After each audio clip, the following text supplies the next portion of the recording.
Speaker of the House Nancy Pelosi has asked President Trump to delay his State of the Union address because security agencies can't keep him safe during the current government shutdown. In a letter issued from a broom closet, which Pelosi accidentally walked into while under the impression she was accidentally walking into a men's room, the Speaker wrote, quote, "Dear hateful Orange Man Bad, because the government is shut down, we cannot provide security for the State of the Union address. Without enough money to fund security, anyone could walk into the address at any time, whether it was a gangster or a terrorist or just the sort of lowlife who typically goes wherever he wants without regard to the law. Why, without proper funding for security, it would be as if you were giving your speech in San Diego or one of those other horrible little border towns where just anybody can come in because there's no way to stop them.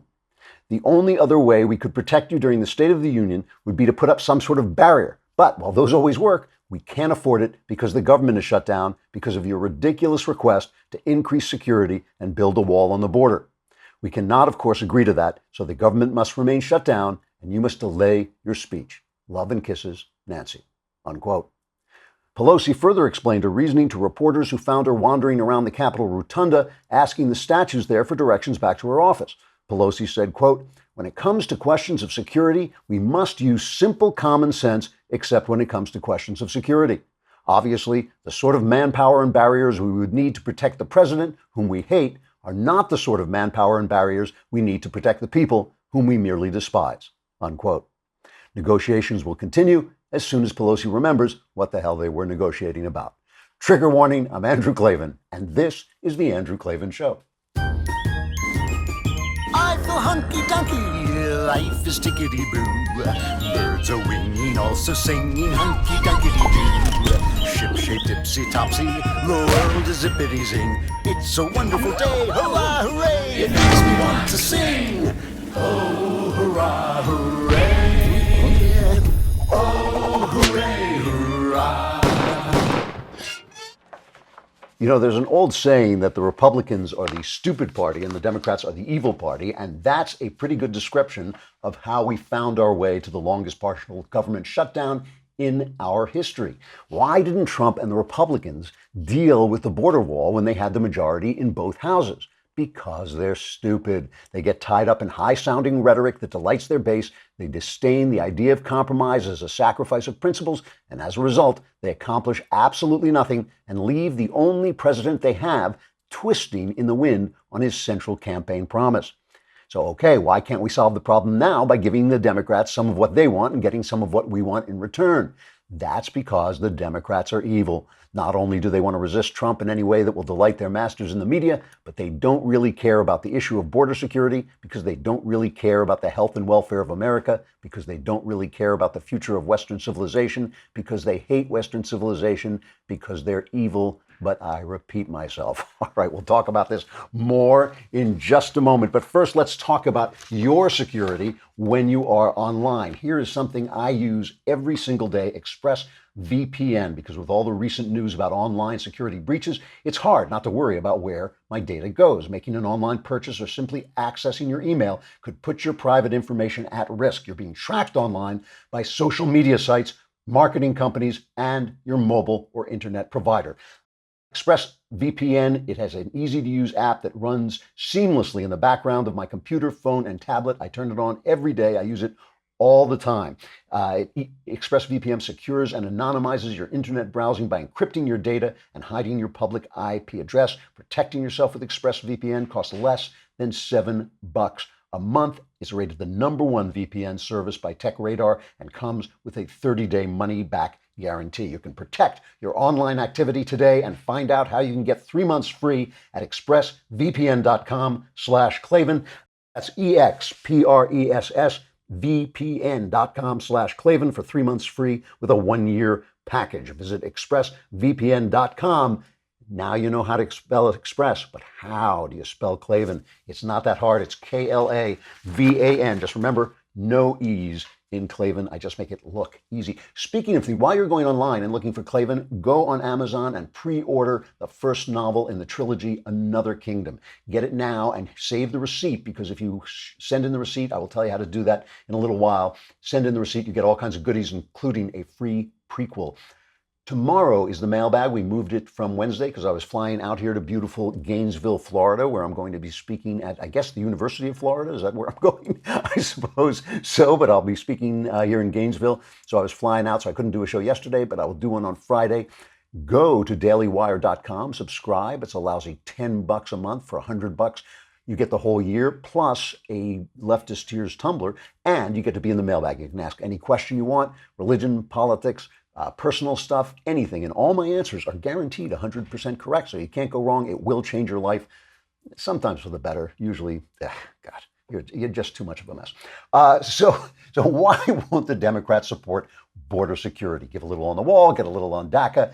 They're not going to do it. And part of it is personal. Obviously, Nancy Pelosi is now locked in a battle with Donald Trump. And I think Donald Trump cares a lot less, I think, about Nancy Pelosi than Nancy Pelosi cares about Donald Trump. I feel like she has to beat him. She has to show that she's in charge. I mean, she's only the Speaker of the House. He is the president, but she is just desperate to show that she can take him, that she's not going to be pushed around. And so now she's written him this letter saying, we can't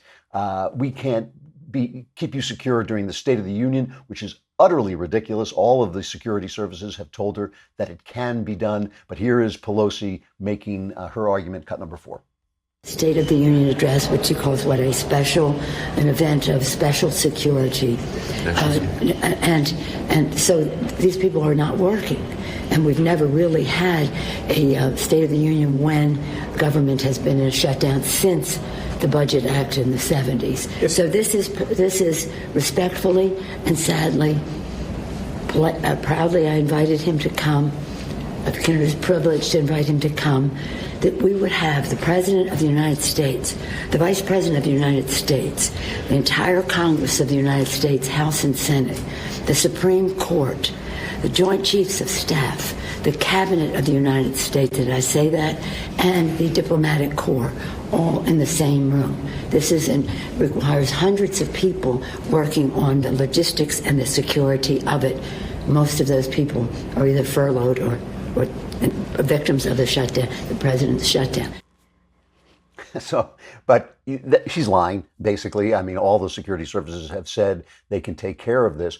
But the interesting thing here, just as the news story part of this, the interesting thing is she is getting pushback from her own side, which wasn't happening before, wasn't happening when she was standing up for the wall, which indicates to me that the rumblings coming up from the ground into the Democrat Party maybe are telling them, even though Donald Trump is taking the blame for the shutdown in the polls, people are beginning to think, well, they are being unreasonable. I think they are being unreasonable. So first, there's Joe Manchin. He's, of course, from West Virginia, where Trump won by like 68%. He held on to his seat in the midterms by voting for Kavanaugh. Once he knew that Kavanaugh was a shoo-in, that Kavanaugh was going to win, there was no real political courage there, but he did support him, and that helped him win back his seat. And now he's making noise like, it's unprecedented. It's unprecedented to disinvite the president from giving the State of the Union address. I know conservatives are saying, well, in the old days, you wrote a letter and it's an anti-democratic,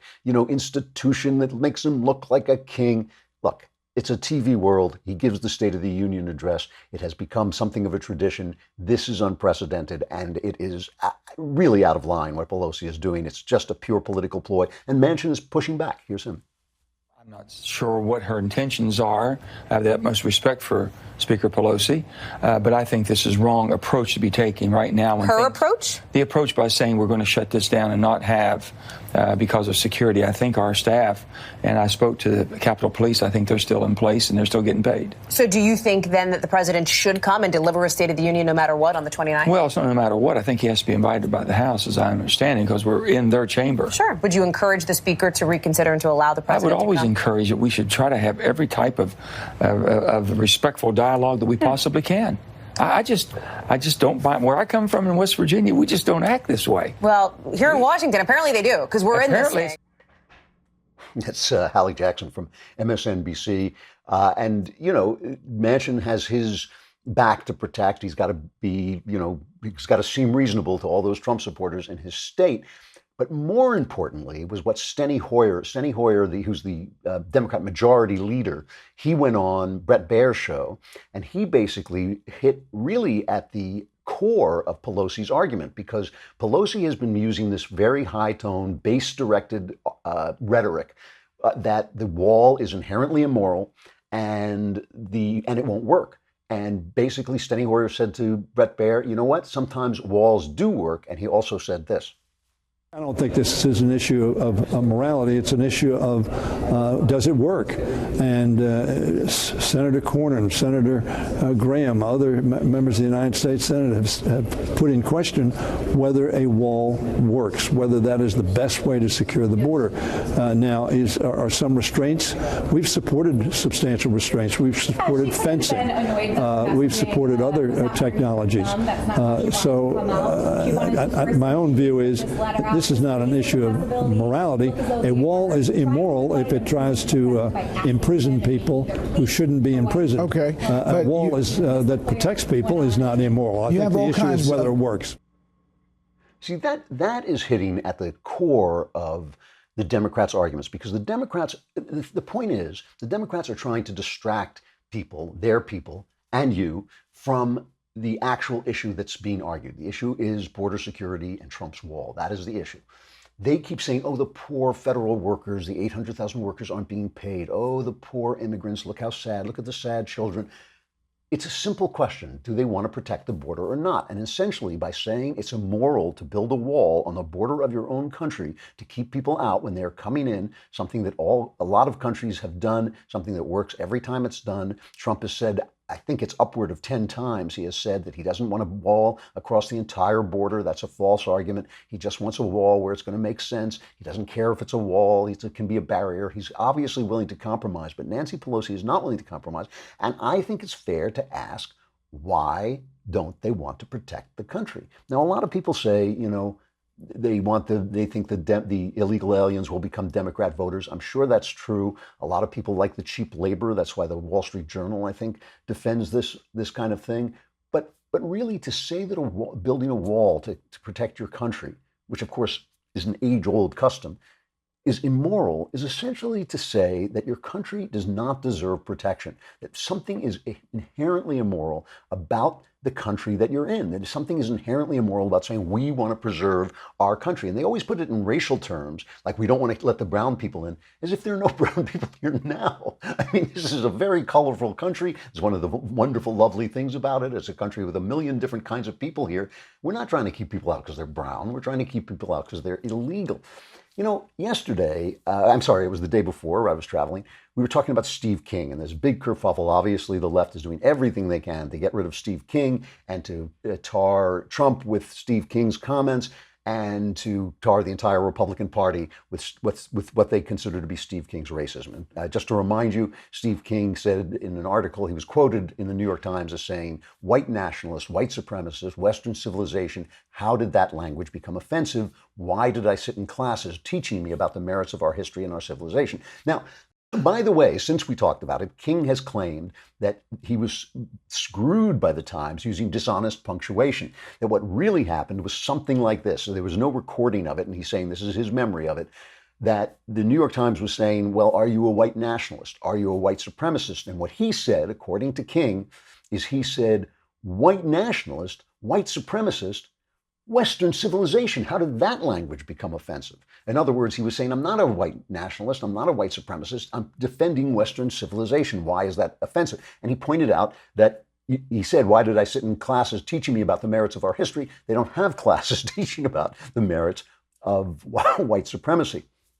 So I don't know whether that's true or not. As I said before, King has said some things that I disagree with, that sort of that feel insular to me, that feel that they are attacking the very idea of inclusion that is, I think, part of the American idea.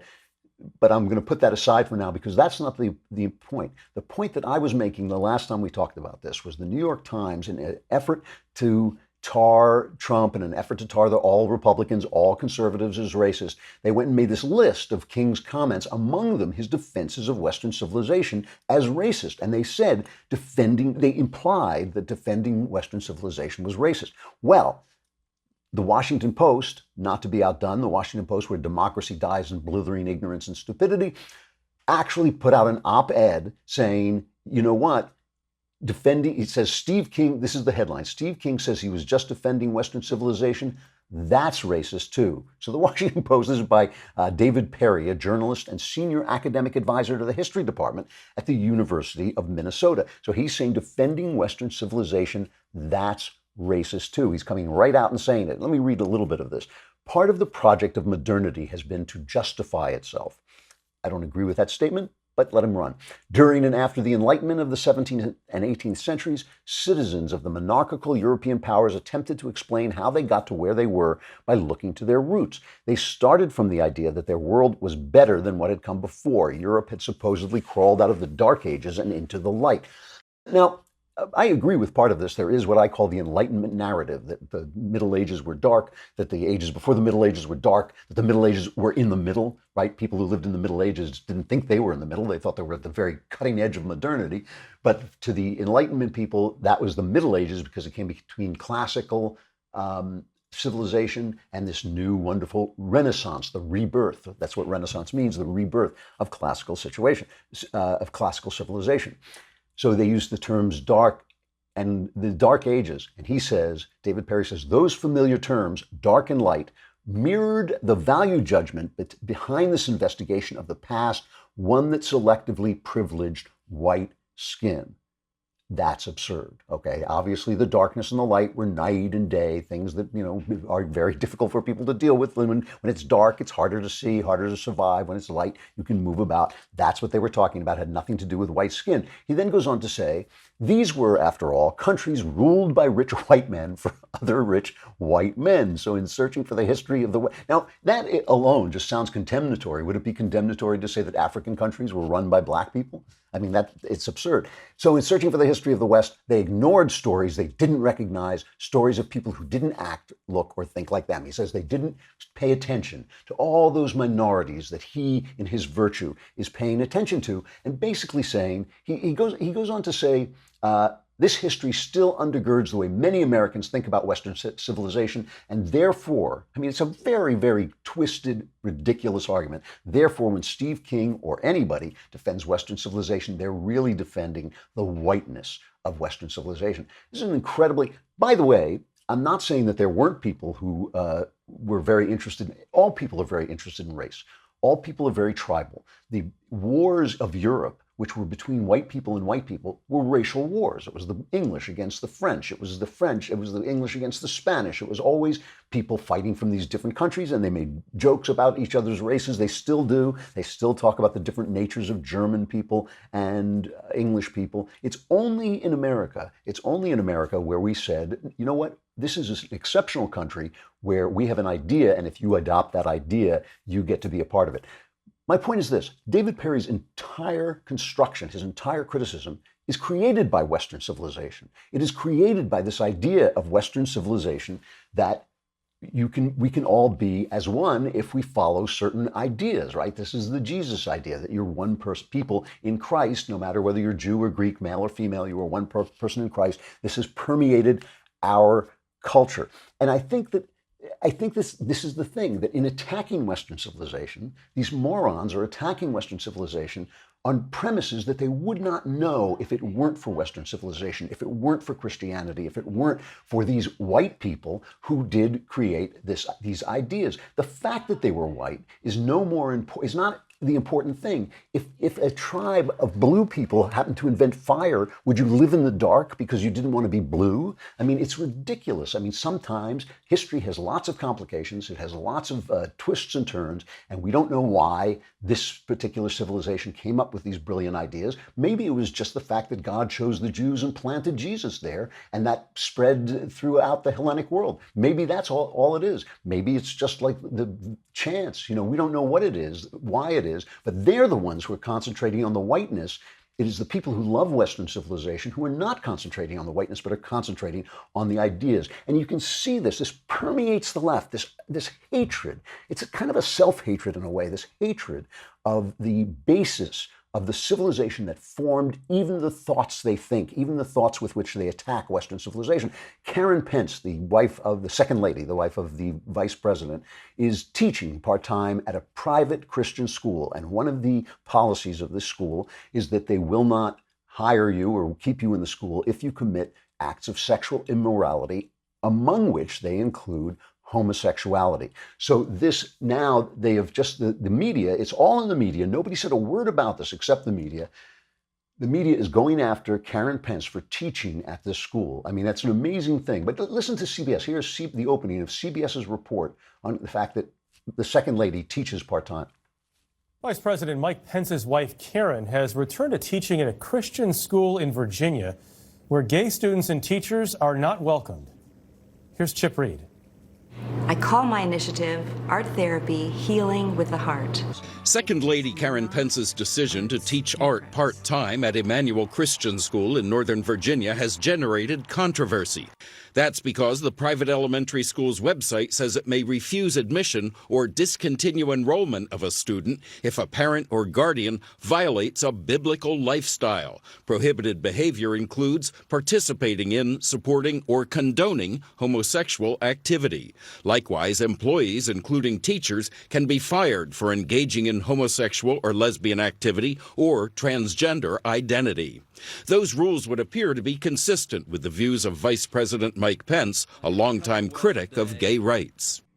I hope you were listening. I hope if you've listened to the show enough, you learned to listen to phrases, passive phrases like has generated controversy. I think when you make that statement as a journalist, you should have to show that before any journalist got his hands on this, somebody thought this was a problem. In other words, has generated, and then it says school controversy on the the bottom third. All of that is generated by them. It is them creating this controversy. What's the controversy? It's a private Christian school with a fairly traditional idea about Christian values. And you can see Chris Cuomo. He does it too. I just have to play this because it's comical. What he says. He goes after Karen Pence as well. Karen Pence is the wife of the vice president. She's teaching art at a place where the application requires would-be employees to initial next to a list of beliefs, including certain moral misconduct, includes homosexual or transgender identity as being disqualifying, or any other violation of the unique roles of male and female. Now, don't cheapen my argument by saying Cuomo's equating Christianity and white power. Please, that's just a slip of an obvious point. I am a flawed, failing, repentant Christian, okay? If I had any bias, it would be in favor of faith. The point is that the value of exclusion is embraced here. So I'm not saying Christianity is white supremacy, but Christianity is white supremacy, the value of exclusion. This is a philosophy. This is a philosophy about how people should behave with their bodies. As you know, I don't entirely embrace this philosophy. I think that there is a broader way of looking at this on the same principles. I accept the principles of telos, of people having of things having purposes, and we should live into those purposes. But I think there's a broader way of looking at it. I don't agree with it, but it is traditional. It's been around for 2,000 years. And, it's the fact that they single this out. Now, part of it is political. If she were a Democrat, they wouldn't even mention it. But it's really it's also about the Christianity. It's always Christianity. Why? Because Christianity is mommy and daddy. Christianity formed our civilization. The Western European civilization began as Christendom. It began as the Christian nations united, tribes united by Christianity. And they cannot, it's a form of self-hatred, it's a form of unhappiness, but it is a form of hating Western civilization. They do not go to the kind of tenderness and delicacy with which they treat Muslims after yet another Islamic terror attack. They suddenly say, we'll never know the motivations of the guy who's screaming, I'm killing you because of Allah. We'll never know his motivations. No, it's Allah. No, we don't know your motivations. No, I'm telling you what it is. So they're so kind to those people, not to spread prejudice against the entire religion, just to say the way they treat them is different than the way they treat Christianity. It is Western civilization they don't like. Why? Because they have a purpose. Their purpose is to acquire more and more power for the government, more and more power for the elites, and that is not what Western civilization, as it is embodied in the American idea, is all about. And that is why it's always the traditional things that they are trying to destroy. I mean, My point is, it's the same thing with that Gillette commercial. The Gillette commercial attacking men. You know, they're selling razors and they're telling men stink, buy our razors. You know, you're a bully, you're a sexist, you are absolutely disgusting. Buy our razors. We love you. You know, and that's what they're saying. And I love Kirsten Powers comes on. I don't know what's happened to her. She's gone loony. You know, she used to be a little bit more balanced. Maybe it's Trump has driven her crazy, but suddenly she's this far leftist. She goes on CNN and she says, I cannot understand. I cannot understand why anybody would be upset by this commercial. Well, it's fragile, and they're privileged, again, to go back to this, that they expect to not be criticized, that any kind of criticizing of them crosses a line. It's an assault on them. It's an attack. They don't want to be held accountable. So I think that if you're somebody who's having a sort of triggering reaction to this, you might want to take a look at yourself and ask why that is. Because what is it about treating women with respect and equality that's so offensive to you? And what is it about sending different kinds of messages to little boys that they don't have to be fighting and acting in what this sort of, it is toxic masculinity. That's not actual masculinity. That's not what masculinity is. And so I would just say, if you're upset about this, maybe ask yourself why. Well, thanks to Kirsten Powers for explaining to me what masculinity is. But, you know, it's like nobody says men can't be criticized, and men criticize men all the time, and they criticize men's behavior, other men's behavior all the time. And of course, men who act like jerks and pigs get a lot of flack from other men, as well they should. But when you're selling us razors, essentially making the point that well, it did say white men, it did make it look like it was only white men, but essentially making the point that men themselves, masculinity itself is toxic, that the aggression that sometimes overflows in masculinity is a bad thing, that the sexuality that has caused the world to continue to reproduce is a bad thing. It is offensive. It's demonizing, and they can take their razors and stick them. But, and at the same time, the traditional roles of women trigger these people. This is amazing. You know, Trump had this thing, the Clemson football team that won the NCAA championship came over, and he said, well, the government is closed, so we don't have chefs, so he sent out for Big Macs. Trump said he was going to pile up the Big Macs for a mile high, and the Washington Post seriously ran a 1,200-word fact check proving with graphs that Big Macs would not pile up a mile high if he ordered enough to feed the football team. But anyway, as he was presenting these Big Macs to the football players, he mentioned that he thought this would be better than having the First Lady make them a salad. Here's that clip and CNN's insane reaction. Do we have no food for you because we have a shutdown? Or do we give you some little quick salads that the First Lady will make along with the Second Lady? They'll make some salads. And I said, you guys aren't into salads. Or do I go out, Lindsey Graham and Tim Scott, do I go out and send out for about 1,000 hamburgers, Big Macs? So we actually... That's appalling. It seems to me like the president will not be happy until there is not one single female Republican voter in the country. It's incredibly sexist. It also, I mean, I don't know why I'm stuck on this, but Ivanka is not the second lady. She is actually, I don't think she deserves this position. She's actually a senior advisor to the president. So the idea that he would demean her specifically in that way, he shouldn't talk about the first lady that way. We aren't all here to make salads for men. It's disgusting. I mean, you know, if she thinks that that's going to alienate all of the Republican female voters, she doesn't know what she's talking about. Let me tell you something.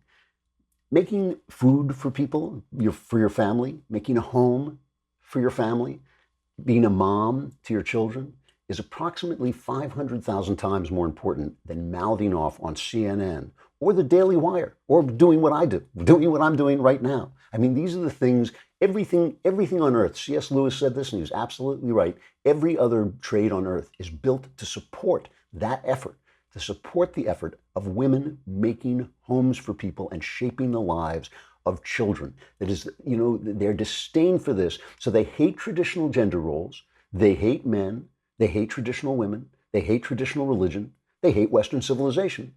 No wonder they don't want a wall to defend any of it. What is there to defend? This is the thing that makes this battle between Trump and Pelosi, Trump and the Democrats. This is the thing that makes it bigger than just a question of whether there's a wall. It is, what are these people thinking, and why do they hate us the West, and ultimately themselves so much. Hey, tomorrow, Ben Shapiro is taking his show on the road. He's going to the March for Life in Washington, D.C. I do not envy him. It must be cold. It's at 10 a.m. Eastern. Ben will be live streaming at the National Mall and 12th Street. So if you're planning to be at the march, head over and you can see him there in person. We've got to take a break. We have a really, really interesting, powerful interview coming up with Abby Johnson, a pro-life activist. But first, I got to say goodbye to Facebook and YouTube. Come over to dailywire.com, subscribe so you can be in the mailbag tomorrow. Ask your questions.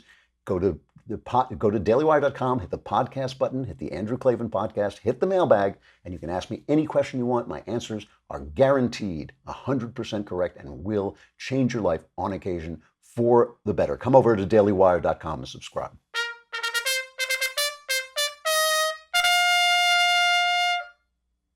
Abby Johnson is a pro-life activist who was originally a clinic director at Planned Parenthood, and she decided to quit her job after she was asked to assist. Well, you know what? I'm going to let her tell the story. Abby's journey from pro-choice to pro-life has inspired many to make the same leap, and she currently works to help abortion activists, especially those working at Planned Parenthood, to turn away from the organization. This is not a graphic interview or anything like that, but I personally found it a little bit upsetting. So I just want to warn you, she talks very honestly about what abortion is like. And again, it's not graphic, but it is, the ideas alone are chilling. Here's Abby Johnson. Abby Johnson, thank you so much for coming on. I appreciate it. Oh, thanks for having me. So let's begin at the end. Let's first talk about there's a March for Life on the West Coast. Not everybody knows about that. That is Saturday, January 26th. Did I got that right? That's right. Where's it going to be? It's in San Francisco.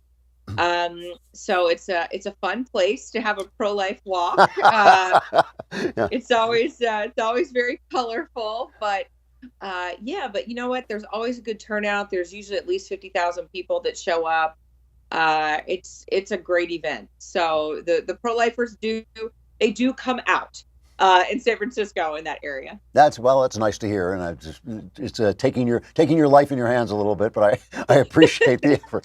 So let's talk about your personal story. I mean, you start out in a very religious pro-life family, but you became what you called extremely pro-choice. Is that fair? Yeah, I mean, really, really more pro-abortion actually than pro-choice. I got involved with Planned Parenthood, believing the talking points that, we wanted to keep abortion rare and we were about women's health care and all the things that you hear from them. But as I worked there longer and longer and actually then got into management, we were instructed to not only have and create an abortion quota, a certain number of abortions that we had to sell, but then in 2009 instructed to double that abortion quota. And for me, as a person who came in I was pretty naive when I got involved with Planned Parenthood. That was pretty shocking to me that we're, suddenly having to implement an abortion quota and then double it. It really went against what I thought we were there to do and what I thought we believed. How had you made the transition from your family's outlook to being pro-abortion? How did that happen? I was a college kid when I got involved with Planned Parenthood, which is, super common. They're on college campuses. Yeah. But I just didn't know anything about them. I mean, I grew up in South Louisiana. There were no abortion clinics anywhere around us, no Planned Parenthoods. My family was pro-life, but it's not like we were activists or anything, Right. So it was like, abortion's wrong. You shouldn't, women shouldn't have abortions. And that was sort of it. So I think when I met the woman with Planned Parenthood who recruited me to volunteering there, I think it was really, I just really wanted to believe what she was telling me. I mean, because I didn't really look into it. I mean, she just says, this is what Planned Parenthood's about. This is what we do. At no point in time did she say, hey, abortion, that's our primary target here.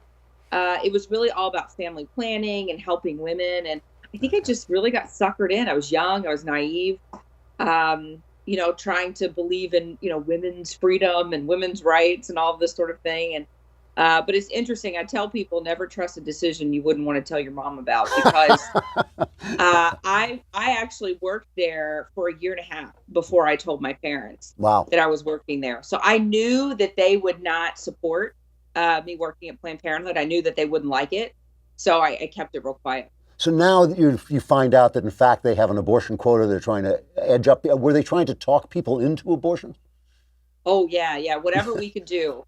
You give them discounts, you apply this money to this, and anything you could do to get them to keep their abortion appointment, to schedule it that day. Yeah, absolutely. I mean, it's very coercive, very manipulative, and unfortunately, you don't really even see it when you're inside of it, when you're sort of working there and living that. But so manipulative. For instance, just an example. We charged $150 for an ultrasound, for a woman to have an ultrasound. We didn't show her the ultrasound or anything like that. It was just, we did the ultrasound so that we would know how far along she was in her pregnancy, so that we would know how much to charge her for the abortion. But she had to pay $150. So what we'd say is, well, you've already paid $150. So what I can do is I can actually credit that $150 to your abortion procedure if you go ahead and schedule today. Otherwise, you lose the $150. Wow. And so it's really, you become a salesperson for abortion. And is the idea of that profit, or is it it's profit? Okay. Yeah. It's profit. I mean, the clinic on average pays about $95 per abortion. That's their cost, but they're charging anywhere from $400 to $700 for a first trimester abortion. So it's low cost, high profit. It's their lowest cost, highest profit item on their ticket. Wow. So is this what made you begin to change your mind? Yeah, it was one of the things. But ultimately, I left in October of 2009 after witnessing a live ultrasound guided abortion procedure where I saw a 13-week-old baby fight and struggle for his life against the abortion instruments and try to move away from those abortion instruments and protect his life. And that was something I'd never seen before. I'd never been shown that before. There's a reason they don't use ultrasound during the abortion procedure. They don't want people to see that. And I just knew then that this wasn't just simply abortion. This was, we could sterilize it and use whatever terms we wanted to, but that I had just watched the intentional killing of an innocent human being. And I thought, I've got to get out of this. I can't do this anymore. So I ended up resigning. And when I left and Planned Parenthood found out that I was no longer in support of abortion, they actually took me to court. They tried to sue me because I became pro-life. Wait, what was the basis of the lawsuit? They were concerned that I was going to go out and share details of my time with Planned Parenthood, which in hindsight, I guess, was smart of them, considering that that's pretty much all I do now. But at the time, I actually had no desire to tell my story or talk about what I had seen. But when they sued me, that lawsuit got picked up by the AP. And that was then what really caused me to be shot out into the media to really start telling my story. So they sort of shot themselves in the foot there. That's interesting. When I Googled you to prepare for this interview, the first story that comes out is an attempt, I thought a kind of shabby attempt, to discredit you by saying it makes no sense that you had never seen an ultrasound abortion if you've been working there a year and a half. Have you seen this story? Oh, yeah. It's the top story. Yeah.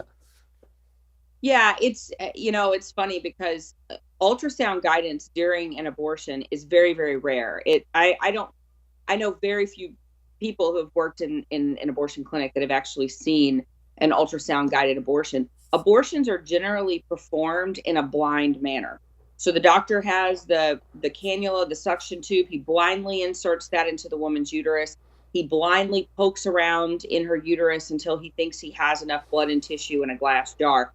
So it's no wonder that we see such a high rate of uterine perforation inside of abortion clinics, where the doctor literally will poke a hole through the woman's uterus because he cannot see what he's doing. It's all blind. And using an ultrasound during an abortion is, of course, safer for the patient.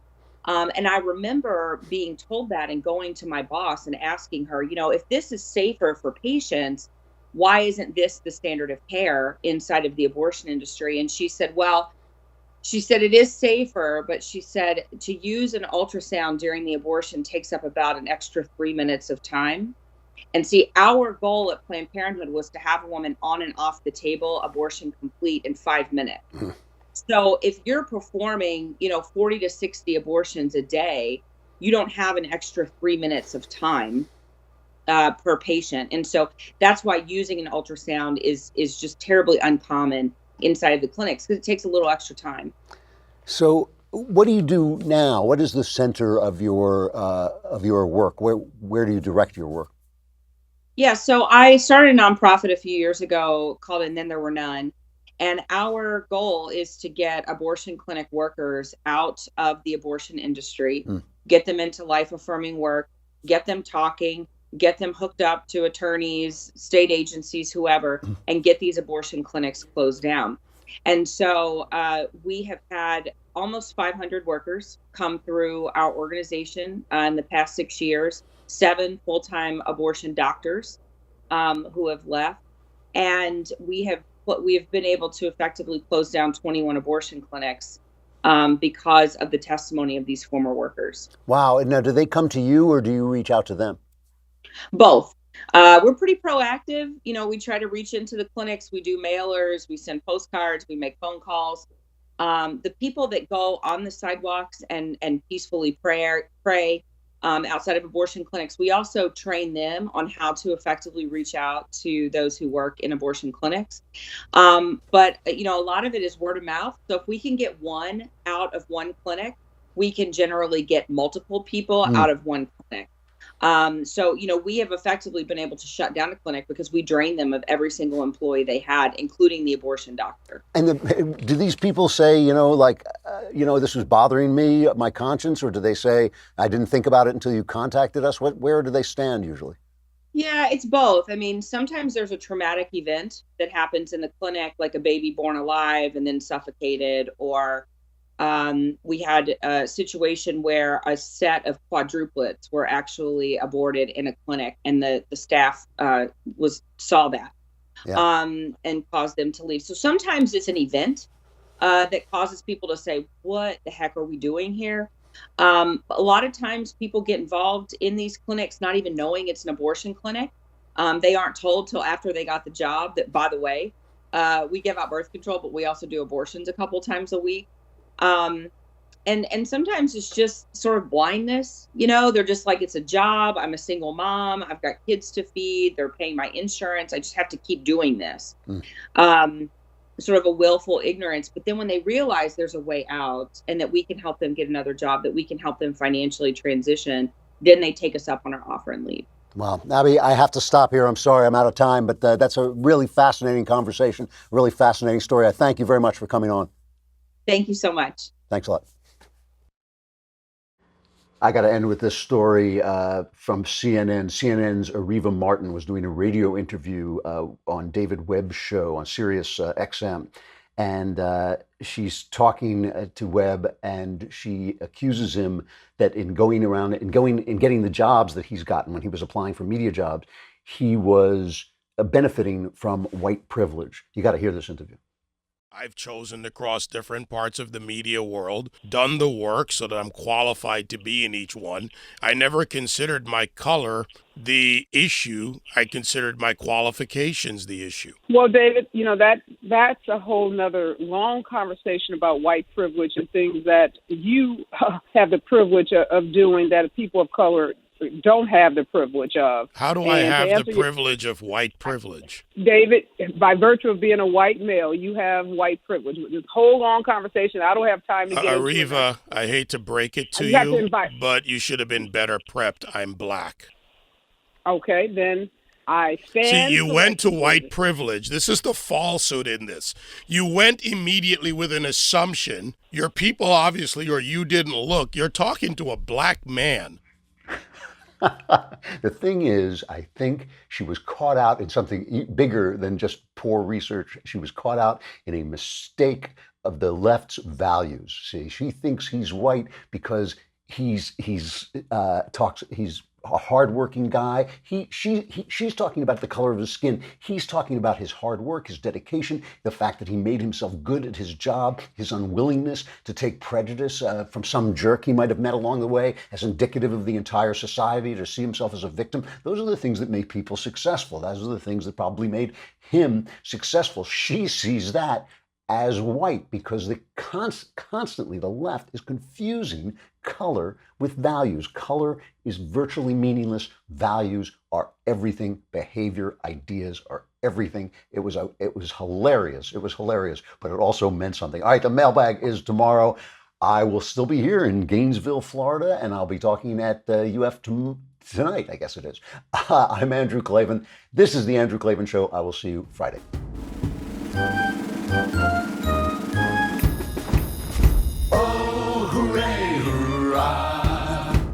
The Andrew Klavan Show is produced by Robert Sterling. Executive producer, Jeremy Boring. Senior producer, Jonathan Hay. Our supervising producer is Mathis Glover, and our technical producer is Austin Stevens. Edited by Adam Sayevitz. Audio is mixed by Mike Cormina. Hair and makeup is by Jesua Alvera. And our animations are by Cynthia Angulo. Production assistant, Nick Sheehan. The Andrew Klavan Show is a Daily Wire production. Copyright Daily Wire 2019.